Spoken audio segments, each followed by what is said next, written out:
मैं आपका एक बार फिर से वेलकम करता हूं आपके अपने चैनल ब्रिलियंट मैथ्स क्लासेस पर। तो आज की क्लास में हम डिस्कस करेंगे अपना अगला क्वेश्चन 5.1 एक्सरसाइज का क्वेश्चन नंबर 13। तो क्वेश्चन नंबर 13 कुछ ऐसा है, फिल इन द ब्लैंक्स, यानी कि जो ब्लैंक्स दिए हमें उन पर करेक्ट जो वर्ड होगा वो फिल करना है। ठीक है, तो देखिए इसका फर्स्ट पार्ट है, if two angles are complementary, यानी कि अगर दो एंगल कॉम्प्लीमेंट्री हैं then the sum of their measure is, यानी कि जो उनका मेजर करेंगे तो उनका जो सम होगा वो किसके इक्वल होगा, किसके इक्वल होगा। ठीक है, तो ढंग से देखेंगे अगर आप ध्यान से, तो बोल रहा है टू एंगल्स आर कॉम्प्लीमेंट्री, तो वर्ड अगर यूज हो गया कॉम्प्लीमेंट्री तो आपको माइंड में स्ट्राइक हो जाना चाहिए, यानी कि 90 डिग्री, यानी कि 90 डिग्री से बड़ा नहीं होना चाहिए। ठीक है, तो 90 डिग्री। देन बोल रहा है then sum of their measure is, तो अगर कॉम्प्लीमेंट्री में दो एंगल होंगे और उन दोनों एंगल्स का सम क्या होगा, 90 के इक्वल होता है। आपको पता है किसके इक्वल होता है, 90 के। ठीक है, तो यहां पर क्या लिखेंगे, 90 डिग्री, क्या लिखेंगे, 90 डिग्री। ठीक है,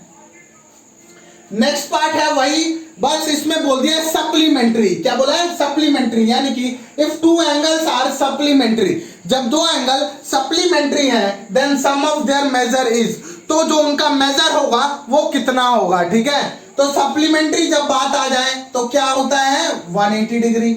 क्या होता है, 180 डिग्री। तो आपको पता है सप्लीमेंट्री एंगल्स में क्या होते हैं, जब दो एंगल्स 180 डिग्री के दो एंगल्स का जो सम होगा वो किसके इक्वल होना चाहिए, 180 डिग्री के इक्वल होता है। ठीक है, तभी वो एंगल क्या है, सप्लीमेंट्री है। ठीक है, तो यानी कि जो अगर सप्लीमेंट्री है दो एंगल तो जो उनका सम होगा वो किसके इक्वल होगा, 180 के इक्वल होगा। ठीक है, किसके, 180 के। और जब कॉम्प्लीमेंट्री होंगे तो उन दोनों एंगल्स का सम किसके इक्वल होगा, 90 के। और कॉम्प्लीमेंट्री में और सप्लीमेंट्री में 180 के इक्वल होगा। किसके इक्वल, 180 के इक्वल होगा। ठीक है, सी पार्ट देखेंगे, two angles forming a linear pair, यानी कि अगर दो एंगल एक लीनियर पेयर फॉर्म कर रहे हैं, लीनियर पेयर किसके इक्वल होता है, 180 के इक्वल होता है। किसके, लीनियर पेयर,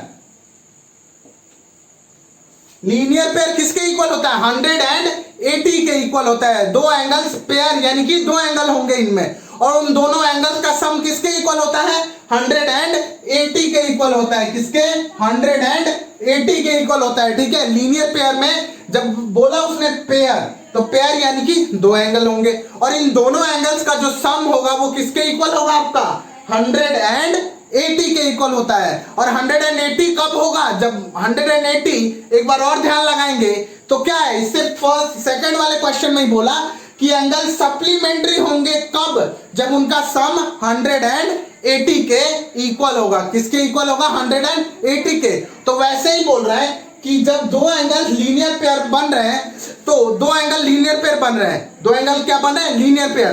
तो यानी कि अगर लीनियर पेयर की जगह पर मैं क्या लिख सकता हूं, 180, क्या लिख सकता हूं, 180। तो ये बोल रहा है कि two angles are forming 180 degree are, अगर दो एंगल 180 बन रहे हैं तो वो क्या है, कॉम्प्लीमेंट्री है या सप्लीमेंट्री है, क्या है, सप्लीमेंट्री है। क्या है, सप्लीमेंट्री। तो यहां पर क्या यूज होगा, क्या लिखेंगे, सप्लीमेंट्री। क्या लिखेंगे, सप्लीमेंट्री। हमने कॉम्प्लीमेंट्री क्यों नहीं लिखा, क्योंकि कॉम्प्लीमेंट्री में एंगल्स का जो सम होगा वो किसके इक्वल होता है, 90 के।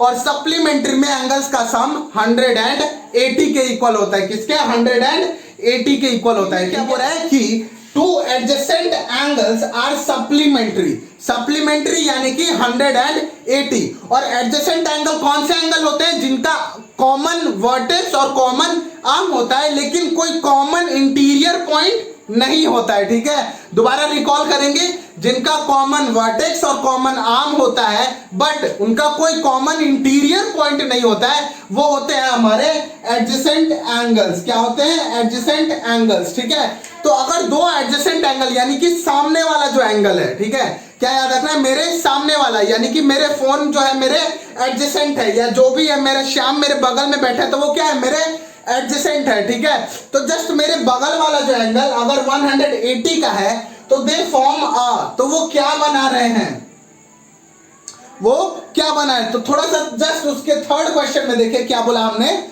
कि दो angle form a linear pair. अगर दो एंगल एक लीनियर पेयर बना रहे तो वो क्या है, सप्लीमेंट्री है। क्या है वो सप्लीमेंट्री है। वही चीज को उसने थोड़ा सा घुमा के बोल दिया है कि दो एंगल अगर सप्लीमेंट्री है तो वो क्या बनाएंगे, एक लीनियर पेयर। क्या बनाएंगे, एक लीनियर पेयर। ठीक है, क्या बनाएंगे, लीनियर पेयर। जस्ट वही क्वेश्चन है क्वेश्चन नंबर 3 की तरह, बस उसने पहले लीनियर पेयर के बजाय उसने बाद में हमें पूछ दिया कि वो क्या बनाएंगे अगर वो सप्लीमेंट्री है तो।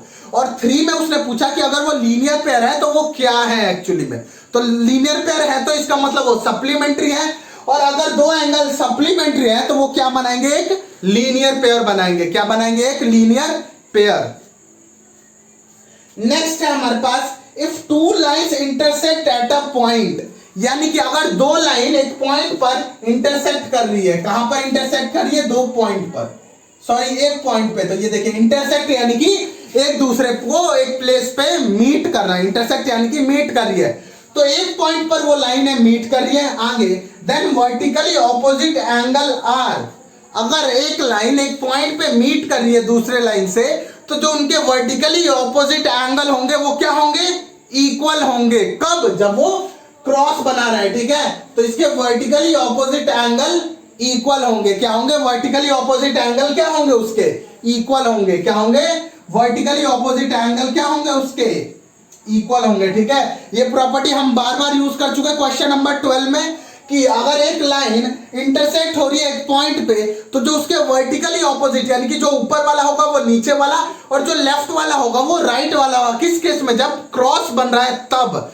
तो उसके जो वर्टिकली ऑपोजिट एंगल होंगे लाइन के, पॉइंट के, जहां सॉरी वो दोनों लाइन के वो क्या होंगे, इक्वल होंगे। क्या होंगे, वो दोनों इक्वल होंगे। ठीक है, नेक्स्ट पार्ट है हमारे पास if two lines intersect at a point. क्या है, if two lines intersect at a point, यानी कि दो लाइनें एक पॉइंट पर इंटरसेक्ट हुई। जैसे कि ये देखिए, मान लीजिए यही एग्जांपल मैंने ले लिया, दो लाइनें एक पॉइंट पर इंटरसेक्ट हुई।